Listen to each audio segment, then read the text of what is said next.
याच कवितेतील पुढील भाग म्हणजे एका चिऊताईची कविता आहे।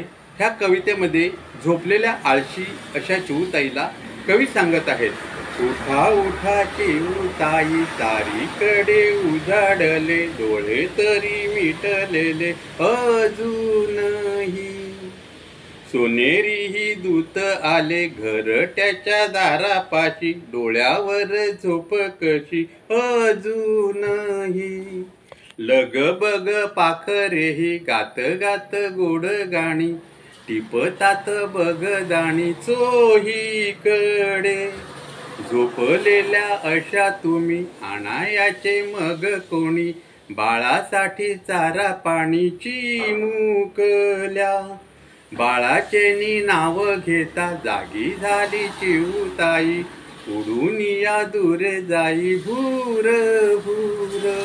ह्यामध्ये मातृत्व हे काय असतं हे आपल्याला प्रतीत होत आहे, कारण बाळाचं नाव घेताच ती झोपलेली आळशी चिमणी त्वरित उठते आणि बाळांना चारा आणण्यासाठी दूर दूर जंगलात जाते।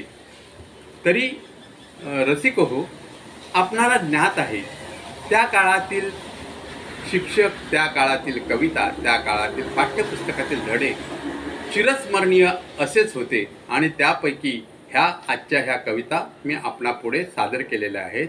धन्यवाद, नमस्कार, जय भारत।